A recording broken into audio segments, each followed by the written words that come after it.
Hello everyone, इस question का late S एक आपके पास सेट दे रखा है 1 से लेके 9 और उसने बोला के फॉर के इक्वल टू 1 से 5 के इक्वल टू 1 एन के be the number of subset of S. मतलब जो एन के होगा मतलब इसी से ही एलिमेंट्स आए होंगे एस से, है ना, इसलिए उसका ही पार्ट आएगा, मतलब छोटा सा पार्ट, इसलिए वो सबसेट लिखा है ना।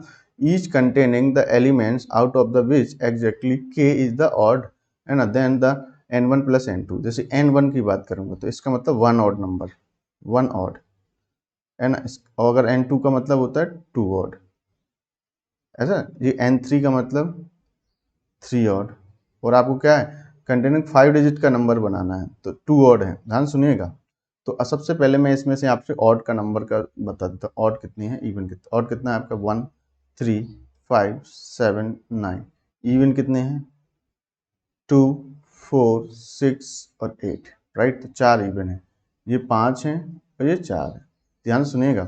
तो ऐसा अपन केस एक एक को सॉल्व कर लेते हैं, ठीक है। 5 नंबर सेलेक्ट करने हैं तो n1 का वैल्यू कितना आएगा, n1 का वैल्यू एक ऑड होना चाहिए, तो एक ऑड होना चाहिए, तो 5 में से आपने एक ऑड ले लिया, क्योंकि n1 का मतलब क्या है, एक ऑड होना चाहिए और बाकी के इवन होना चाहिए, तो इवन 4 इवन होना चाहिए, तो 4 में से चारों इवन ले लिए। अब n2 का मतलब 2 8, तो 5c2 और 4 में से आपने 3 लिए नंबर, ठीक है। n3 का मतलब क्या है, 5 में से 3 नंबर लिए और अपन ने 4c2 लिए। फिर n3 निकाला, n4 निकाला, n4 निकालने के लिए 5c4 लिया और 4c1 लिया। n5 निकालो तो 5c5 और 4c0, इन सबको ऐड कर दो। देखो ऐड करते हैं, ध्यान ध्यान सुनिएगा।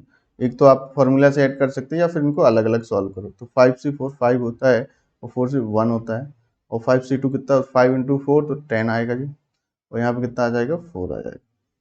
तो इसका 5 इसका 40, है ना। इसको सॉल्व करो 5c3 तो 5c2 10 आएगा और 4 12 6 आएगा इसका वैल्यू, तो 60 होगा यहाँ पे। यहाँ पे कितना आएगा 5 इंटू 4 कितना आएगा 20, फिर ये कितना आ जाएगा 1 इंटू 1, राइट।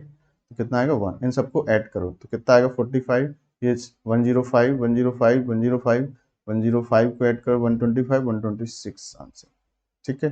तो ऑप्शन नंबर सी आपका मैच करता है। आई होप आप समझ गए होंगे। So thank you so much.